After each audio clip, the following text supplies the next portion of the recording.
Hello friends, welcome to our channel आई discussion में बहुत बहुत स्वागत है। 19 मार्च के इम्पॉर्टेंट आर्टिकल को डिस्कस करेंगे हम लोग और आज बहुत इंपॉर्टेंट आर्टिकल आया हुआ है न्यूज़पेपर में विच यू मस्ट नो। अगर आपने न्यूज़पेपर देखा है तो जो इम्पॉर्टेंट आर्टिकल आज के हैं उसको हम लोग डिस्कस करने वाले हैं। You know about the lateral entry. Lateral entry का आपने नाम सुना होगा, अभी न्यूज़ में है काफ़ी समय से और उसको लेकर के काफ़ी कन्फ्यूजन है, क्या पॉजिटिव क्या नेगेटिव एस्पेक्ट्स हो सकते हैं लेटरल एंट्री के। So we are going to discuss that also. इसके अलावा इकोनॉमिक इश्यूज़ तो हमारे आर्टिकल का पार्ट होता ही है। स्टार्ट करेंगे इसके पहले ये जानकारी कोचिंग से जुड़ी हुई है। देखिए, पर्सनल गाइडेंस के लिए इंस्टीट्यूट जाना जाता है और ये अभी अपॉर्चुनिटी बहुत अच्छी है कि आप हमारे साथ ऑनलाइन भी जुड़ सकते हैं, ऑफलाइन भी जुड़ सकते हैं। मुखर्जी नगर में इंस्टीट्यूट है, आप यहाँ पे आके मीटिंग कर सकते हैं, या फिर अगर आप दिल्ली नहीं आ पा रहे हैं तो IAS दरबार एप्लीकेशन पर ज़रूर जाएं, which is on play store. वहाँ से आप डाउनलोड कर सकते हैं और कुछ इंपॉर्टेंट क्लास को देख सकते हैं। इसके अलावा अजय मिश्रा सर के पर्सनल गाइडेंस में आपको बहुत हेल्प मिलती है। टाइम मैनेजमेंट के लिए प्रॉपर आपको ट्रेनिंग दी जाती है, आंसर राइटिंग की प्रॉपर ट्रेनिंग मिलती है। तो ज़्यादा जानकारी के लिए कॉल कर सकते हैं आप गिवन कॉन्टैक्ट नंबर पर। And this a time management diary. इस डायरी के हेल्प से आपका पूरा ट्रैक रिकॉर्ड रखा जाता है, आप लोग कैसे पढ़ते हैं, क्या पढ़ते हैं। तो अगर ये वीडियो कुछ स्टूडेंट देख रहे हैं जो कि टेलीग्राम ग्रुप पर हैं तो उनका कुछ मैं डाउट देख रही थी आज, शायद प्रखर का डाउट था टेलीग्राम ग्रुप पर कि वो कंफ्यूज हो जाते हैं या फिर पढ़ते पढ़ते सब्जेक्ट को स्विच कर देते हैं। तो ये जो प्रॉब्लम है ये किसी एक स्टूडेंट की नहीं है, ये बहुत सारे स्टूडेंट के साथ ऐसी प्रॉब्लम्स आती हैं। इसके पीछे का कारण कई बार ये होता है कि आपका इंटरेस्ट हो सकता है कि किसी और सब्जेक्ट में हो सकता है किसी और फील्ड में हो, बट आपका जो एम्बिशन है that is to become an IAS। तो यहाँ पे जब कॉन्ट्राडिक्टरी होती है तब इस तरीके की प्रॉब्लम्स आपके सामने आते हैं। ठीक है ना, कि आप हिस्ट्री पढ़ रहे हैं तो पढ़ते पढ़ते आपको ज्योग्राफी पर ध्यान चला जाता है, फिर आपको स्विच करके पॉलिटी पर आपका ध्यान चला जाता है। It is because of the lack of concentration. No doubt you all are a very serious student, you all want to become an IAS very soon, but the thing is कि आपका जो concentration का level है वो कितना है। इसके लिए सबसे सिंपल सा तरीका क्या है, जब भी आप किसी सब्जेक्ट को स्टार्ट करते हैं, सपोज़ आपने स्टार्ट किया ज्योग्राफी, आप ज्योग्राफी की क्लास नहीं, सपोज़ आपने अपना NCERT स्टार्ट किया और अब आप इसको पढ़ रहे हैं। आपने टारगेट किया है कि मैं अगले 2 आवर्स तक ये ज्योग्राफी की NCERT पढ़ूंगा। इसमें आपको कुछ सवाल खुद से पूछने हैं। सबसे पहला सवाल, why you are reading this chapter. ठीक है ना, पर्टिकुलरली जो चैप्टर है उसको आप टारगेट कीजिए, ना कि आप ओवरऑल बुक को टारगेट कीजिए। Just ask the question, why I am reading this chapter. ठीक है ना, व्हाट इज़ इन इट, क्या है इसमें। ठीक है, और उसके बाद आप ये सोचिए कि एग्जामिनेशन पॉइंट ऑफ व्यू से इसमें क्या इम्पॉर्टेंट पॉइंट निकल के आ रहे हैं। Please point to be noted. अगर आप ऐसा करेंगे तो आपका जो ये कहीं ना कहीं कंसंट्रेशन लैक होता है, लूज़ होता है, वो चीज़ें नहीं आएंगी आपके सामने। एक और चीज़ है, टाइम मैनेजमेंट बहुत मैटर करता है स्टूडेंट। प्लीज़, आप सभी को मालूम ही होगा, टाइम मैनेजमेंट का एक मतलब ये नहीं है कि आप 24 घंटे में से 17 घंटे पढ़िए या 18 घंटे पढ़िए। इसका मतलब सिर्फ इतना सा होता है कि अगर आपने एक बार सोचा है कि मुझे आज ज्योग्राफी को 5 आवर्स देने हैं, ठीक है ना, नॉट कंटिन्यूसली, आप टाइम बाय टाइम दे सकते हैं, अभी 2 घंटे फिर 1 घंटा फिर 1 घंटा। तो ये 5 आवर्स का आपको टाइम सेट करना होगा कि मैं 8 बजे से ये चीज़ पढ़ूंगा, फिर मैं 10 बजे से ये चीज़ पढ़ूंगा। तो इस तरीके से आप करेंगे तो आपके लिए चीज़ें आसान हो जाएंगी।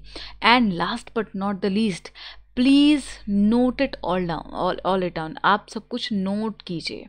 ठीक है ना, आप जो भी रीड करते हैं दैट मस्ट बी नोटेड, आपको उसको लिखना पड़ेगा। ठीक है ना, और फिर आप उसको रिवाइज करेंगे। तो जब आप रिवाइज करेंगे तो आपके लिए चीज़ें आसान हो जाएंगी और it will create certain interest, आपके लिए फिर ये इंटरेस्ट पैदा करेगा। ओके, तो आई होप मैं थोड़ा बहुत आपकी मदद कर पाई होंगी आपके जो पर्सनल इश्यूज़ आ रहे हैं पढ़ाई को लेकर के उसमें।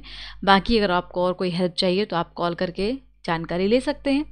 ठीक है, तो चलिए स्टार्ट करते हैं। और आज का फर्स्ट आर्टिकल है लेबर पेन्स। देखिए, लेबर पेन्स तो आप जानते ही हैं। लेबर, अगर आप लेबर को बहुत ही ब्रॉड टर्म में देखेंगे, पॉलिटिकल साइंस के टर्म में देखेंगे जिनका ऑप्शनल है सब्जेक्ट ये, तो आपको दो ही वर्ग दिखाई देता है, राइट, एक कैपिटलिस्ट और दूसरा वर्कर्स।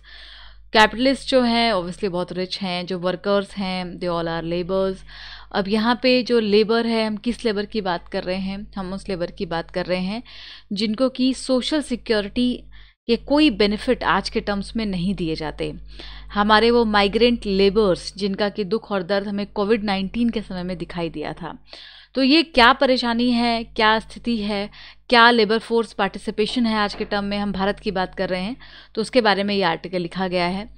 तो एक रिपोर्ट आई है, इस रिपोर्ट में देखिए क्या बताया गया है। इसमें बताया गया कि जो अनएम्प्लॉयमेंट रेट है ना, यानी बेरोज़गारी का जो दर है वो कैसे बढ़ गया है। 2020 के अक्टूबर नवंबर में, यानी भी जस्ट जो साल बीता है आपका, उसमें ये जो अनएम्प्लॉयमेंट रेट है, बेरोज़गारी की बात कर रहे हैं, रोज़गारी की नहीं, बेरोज़गारी रेट जो है ये बढ़ करके 28.5% पर चला गया, जबकि पहले ये 11.5% था। कब हम बात कर रहे हैं? जनवरी फरवरी 2020 की।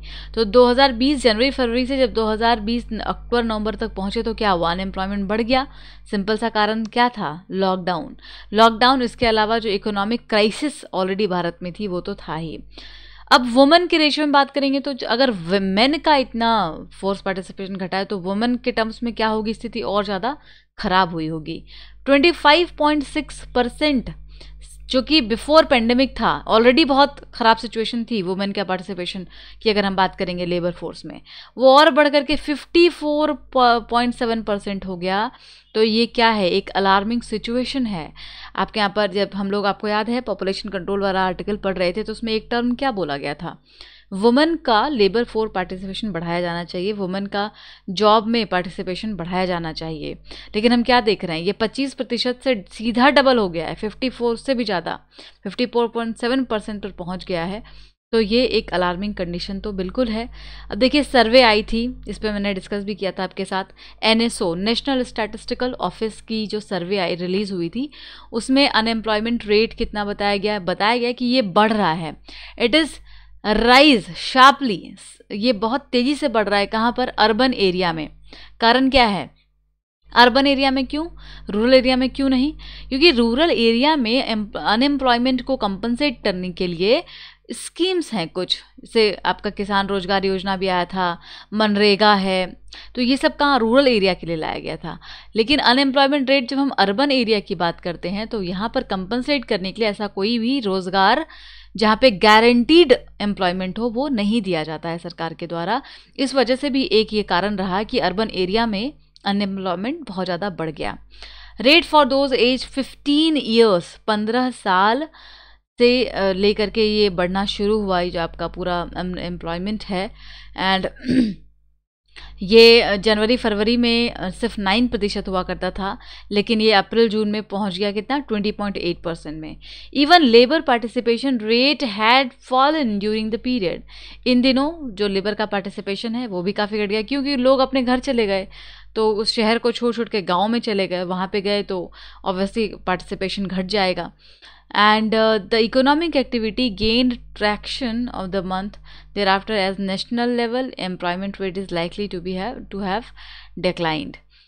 तो अब क्या यहाँ पे डायमेंशंस होने चाहिए, कैसे इसको कर्व किया जाएगा? तो रूरल एरिया में भी कुछ डाटा जो सामने आए हैं उसमें पता चला कि वर्क की डिमांड ज़्यादा है under the MNREGA, suggest continuing labour market distress.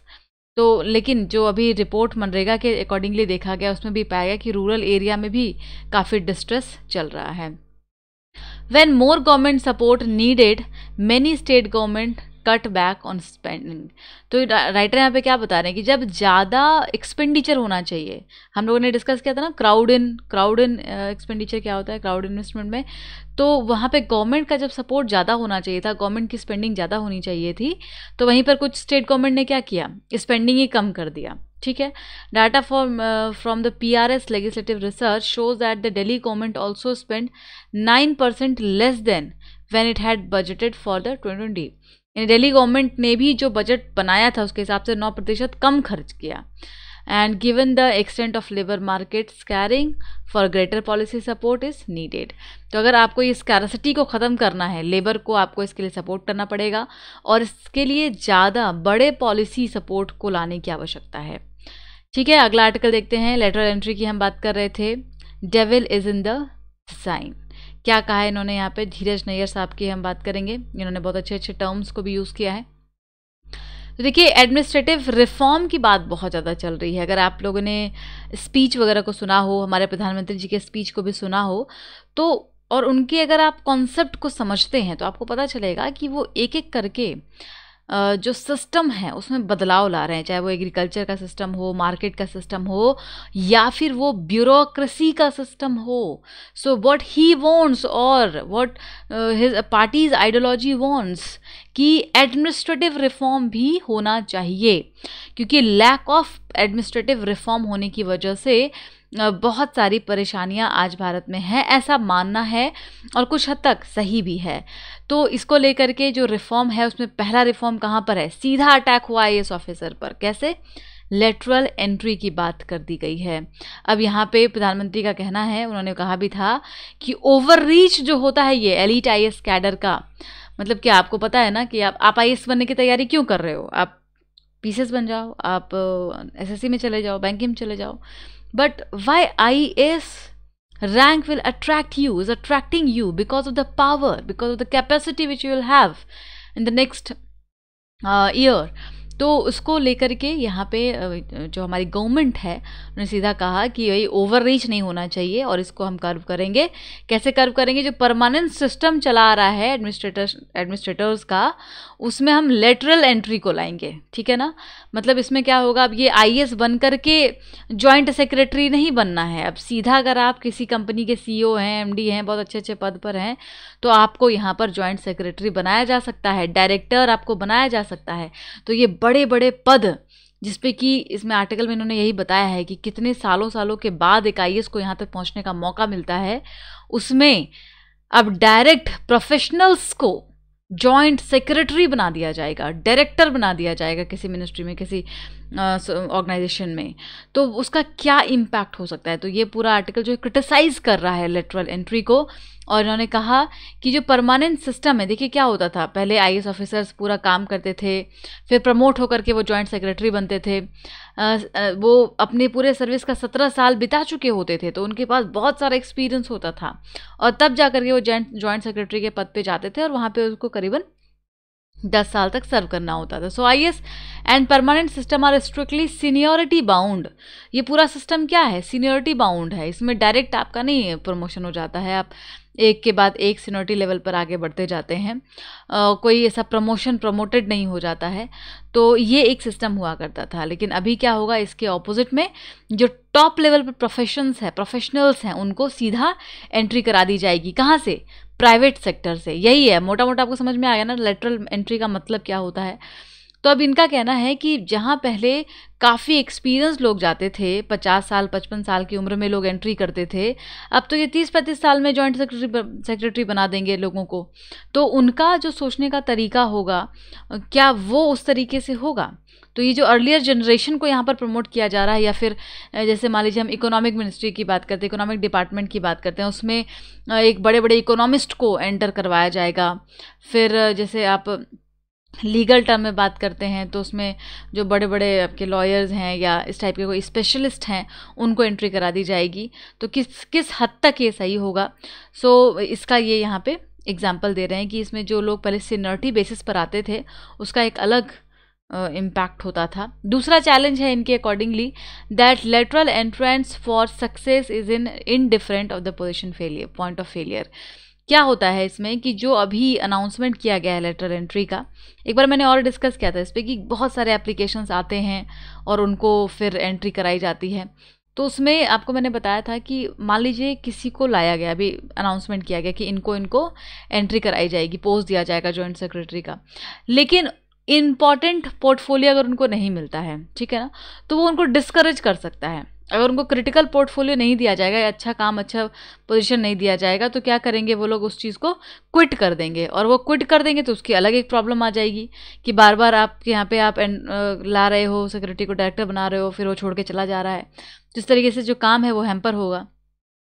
There must be clarity with the precisely in is the mandate for the lateral entrance, and there is a difference in bringing expertise and being part of the decision making process. For the former, the government doesn't strictly need to hire outsider. तो जो already काम कर रहे हैं, अगर उनको ही आप मौका देंगे, उसमें भी जो एक्सपर्टाइज हैं लोग, उनको आप मौका देंगे तो प्रॉपर वो अच्छे से काम कर पाएंगे। बिकॉज अभी ब्यूरोक्रेसी में एक और क्या सिस्टम है, जो डिसीजन मेकिंग होता है ना, वो एक लॉन्ग प्रोसेस के थ्रू होता है। तो बाहर से जो आउटसाइडर्स एंट्री करेंगे वो इतनी जल्दी सिस्टम को समझ नहीं पाएंगे। और अगर वो सिस्टम को समझ नहीं पाएंगे, क्योंकि उनको, आपको पता होना चाहिए कि जब यहाँ पूरा जो सिस्टम आपका चलता है ब्यूरोक्रेसी का, अगर आपको ये लग रहा है कि आप IAS बन करके सिस्टम को 2 दिन में बदल देंगे, आप जो चाहेंगे वही डिसीजंस लेंगे, तो आपको हर चीज़ के लिए अकाउंटेबल होना पड़ता है, अकाउंटेबिलिटी लेनी पड़ती है, और प्रॉपर एक लॉन्ग चेन होता है जब डिसीजन मेकिंग किसी भी चीज़ की होती है। तो यहाँ पे डिस्ट्रप्शंस आ जाएंगे ना, जो बाहर से आएंगे उनको समझ ही नहीं आएगा सिस्टम, और वो चाहेंगे कि उनका जो डिसीजन है अपने थ्योरी के हिसाब से वो मान्य हो और उसको डिसीजन लिया जाए। और अगर ऐसा नहीं होगा तो फिर यहाँ पे क्लैश हो सकता है और प्रॉब्लम्स आ सकती है। और इसमें जो ट्रेनिंग वगैरह दी जाती है, जो परमानेंट एस्टेब्लिशमेंट होता है, वहाँ पे क्या होता है, ट्रेनिंग प्रोवाइड किया जाता है, समय समय पर चीज़ों को बताया जाता है, एक नेटवर्क होता है, इन सब चीज़ों की फिर इसमें दिक्कत हो सकती है। So lateral entrance who made the biggest impact are those who served as system for length of the time, different levels. And इसमें बताया इन्होंने कि परमेश्वरम अय्यर, जिनको कि लेटरल एंट्रेंस बनाया गया था, वो ऑलरेडी IAS के लिए सर्व कर चुके थे पहले। सो इसमें कंपटीशन को क्रिएट करना तो अच्छी बात है, बहुत अच्छी बात है कि आप रिफॉर्म लाना चाहते हैं, लेकिन वो रिफॉर्म का जो इम्प्लीमेंटेशन है वो प्रॉपर तरीके से होगा, तभी चीज़ें पॉसिबल हो पाएंगी। क्योंकि सीनियरिटी प्रिंसिपल जो इतने सालों से चला आ रहा है, अगर उसको एकदम से ब्रेक किया जाएगा तो सिस्टम फिर आगे रन कैसे होगा, इसमें काफ़ी चैलेंजेस आ सकते हैं। ठीक है, तो यहाँ पे इस आर्टिकल में इन्होंने ये क्रिटिसिज्म किया है। कुछ एक पॉजिटिव फैक्टर इसका ये है कि अगर लेटरल एंट्री होती है तो स्पेशलिस्ट को लाया जाएगा, वो सही तरीके से डिसीजन मेकिंग में सपोर्ट कर पाएंगे, उनके पास ज़्यादा अच्छे आर्ग्यूमेंट्स होंगे किसी भी डील को लेकर के। ठीक है ना, मान लीजिए कोई डिफेंस सेक्टर में कोई डील है तो उसके स्पेशलिस्ट को उस डिपार्टमेंट में लाया जाएगा, तो वो एक अच्छा डिसीजन मेकिंग कर पाएंगे। लेकिन प्रॉब्लम यहाँ पे बस इतनी सी है कि जो एक सिस्टम अभी डिज़ाइंड है इंडिया का, उसको कैसे ब्रेक किया जाएगा और वहाँ पे कितनी ज़्यादा आप प्रायोरिटी देते हैं इन डिसीजन मेकर्स को, वो भी मैटर करेगा। ठीक है, अगला आर्टिकल हेल्थ पर है, द राइट टू हेल्थ। ये भी काफ़ी अच्छा आर्टिकल, सिलेबस तो आपको पता ही होगा, GS पेपर 2 में हेल्थ पूरा लिखा हुआ है। तो इन्होंने, जो राइटर हैं, उन्होंने लिखा है पूरा कि जो हेल्थ है वो आपका फंडामेंटल राइट है और उसको सरकार को कंपल्सरीली देने की ज़रूरत है। ठीक है ना, बिकॉज इस तरीके से आप कोविड के समय में सब कुछ सामने आया, उसमें क्या देखा गया कि एक डिग्निफाइड लाइफ आज लोगों के पास कहीं ना कहीं नहीं है। So while constitution provide the rights of life, liberty, nutritional standards and maternity care, it did not explicitly state health as fundamental right. तो क्या अभी हेल्थ को एज अ फंडामेंटल राइट नहीं दिया जाता? इनडायरेक्टली तो आपके पास हैं सारे अधिकार, बट डायरेक्टली इसमें नहीं दिया जाता है। And access to good quality of health care, तो ये जिम्मेदारी किसकी होनी चाहिए? स्टेट की होनी चाहिए कि वेल्थ, लोकेशन, सोशल स्टेटस, इन सब को देखते हुए पूरा फुलफिलमेंट करे और हेल्थ केयर की एक अच्छी क्वालिटी को प्रोवाइड करे लोगों को। इसमें कुछ डाटा भी है, WHO का कॉन्स्टिट्यूशन तैयार हुआ 1946 में, इंडिया सिग्नेटरी बना। इसमें इसका उद्देश्य क्या था? उद्देश्य था to ensure the highest attainable standard of health as a fundamental right of every human being. तो आपको क्या करना है? आपका एक ऐसा उद्देश्य है जहाँ पे आप फंडामेंटल राइट बना दें हेल्थ को, हर किसी के पास मैक्सिमम अवेलेबल रिसोर्सेज उनको एलोकेट किया जाना चाहिए, ये उद्देश्य था। लेकिन क्या हम वहाँ तक पहुँच पाए हैं अभी? तो इसके बारे में उन्होंने बहुत कुछ लिखा है कि ग्लोबल सिविल सोसाइटीज़ हैं, इनके कोalition से काम किया जा सकता है, इसमें ह्यूमन राइट्स को प्रोटेक्ट किया जा सकता है, हेल्थ प्रोवाइड किया जा सकता है, यूनिवर्सल हेल्थ कवरेज को अटेन करना कितना ज़रूरी है, और जो आपका SDG गोल है आप उसको भी अचीव कर पाएंगे। अगर आप अफोर्डेबल हेल्थ केयर सर्विस को बना देते हैं तो बहुत ही आसानी से आप जो सस्टेनेबल डेवलपमेंट गोल है 2030 का, उसको आप अचीव कर सकते हैं। लेकिन दिक्कत क्या है? दिक्कत है कि ग्लोबल लेवल पर तो डेवलपमेंट्स कई सारे हो रहे हैं, लेकिन इंडिया में अगर हम हेल्थ की बात करें तो बहुत कम डेवलपमेंट हो रहा है। भारत जहां सिर्फ 1% हेल्थ के ऊपर खर्च करता है, वहीं जो पूरा ग्लोबल ऑर्डर है वो 8% खर्च करता है, ठीक है ना, एवरेज 8% का है। तो इसके लिए इंडिया में इस पर एक्सपेंडिचर को बढ़ाने की ज़रूरत है, हेल्थ एक्सपेंडिचर को, और जो कि अभी बहुत ज़्यादा कम है। And 62.67% out of pocket expenditure होता है ये हेल्थ पर। भारत में रहने वाले जो लोग हैं वो हेल्थ पर बहुत ज़्यादा खर्च करते हैं, और पूरे वर्ल्ड में, डाटा याद रखिएगा बहुत इंपॉर्टेंट है, 13 हाईएस्ट एक्सपेंडिचर यहाँ पर हैं भारत में, पूरे वर्ल्ड में देखा जाए तो अगर ये हेल्थ पर खर्च करने वाला पैसा बच गया इंडिया में तो क्या होगा? वो लोग अपने बाकी सोशल सिक्योरिटी को या सोशल अपना जो कंडीशन उसको बेटर करने में लगाएंगे। So the key barrier to universalizing access to healthcare are the inadequate availability of service, particularly in rural area, a severe shortage of human resource, and rising cost of care due to the more intensive use of technologies. तो यहाँ पे technologies वगैरह का इस्तेमाल करके, और जो catastrophic impact होता है हेल्थ एक्सपेंडिचर का, कैटास्ट्रॉफिक इम्पैक्ट मतलब कि हाउस होल्ड इनकम पर इसका इम्पैक्ट जाता है सीधे तौर पर, है ना, कि आप एक जगह पर खर्च करते हैं तो it will lead to some more problems. जैसे आप कमाते हैं 10,000 रुपये महीने में, ठीक है, 5,000 रुपये आपका रेंट चला जाता है, 5,000 बचा, उसमें आप 3,000 खर्च कर देते हैं खाने वाने पे, फिर भी आपके पास 2,000 की सेविंग है। लेकिन अगर कभी किसी को बीमारी हो जाती है तो क्या होता है? वो 2,000 उसकी बीमारी पे चला जाता है, तो सेविंग नहीं हो पाती, और कई बार तो जो आपके नॉर्मल खर्चे हैं उसमें भी कटौती करनी पड़ जाती है। तो ये जो इसके कैटास्ट्रॉफिक इम्पैक्ट है उसको यहाँ पे काउंटर करना चाहिए, ख़त्म करना चाहिए, और इसके लिए यहाँ पे 2 इम्प्लीकेशंस बताए इन्होंने। पॉलिसी इम्प्लीकेशंस क्या होना चाहिए? Positive partial correlation between the income inequality and catastrophic spending at all income level. दूसरा है absence of evidence that the major increase in health spending और channelling it through the private insurance, non profit institutions, ठीक है ना, and the financial protection दिया जाए, private insurance को बढ़ावा दिया जाए, गवर्नमेंट स्पेंडिंग को इंक्रीज किया जाए, तो फिर यहाँ पे इन प्रॉब्लम्स को सॉर्ट आउट किया जा सकता है। ओवरऑल ये इन्होंने यही इस आर्टिकल में बताया है, ठीक है ना। राजस्थान का भी एग्जांपल दिया इन्होंने, एग्जांपल आप देख सकते हैं कैसे कितने बेड्स की ज़रूरत है, कितना लगाया गया। तो जैसे स्टेट काम कर रही है उसी तरीके से नेशनल लेवल पर भी इस पर काम होना चाहिए, और जो रिमोट एरिया है वहाँ पर हेल्प किया जाना चाहिए, ठीक है। तो अब आप इस पर आंसर राइटिंग करेंगे, ये आपको क्वेश्चन दिया गया है, आंसर लिख करके ग्रुप में अपलोड करेंगे। तो आज के लिए इतना ही। Thank you so much, keep starring.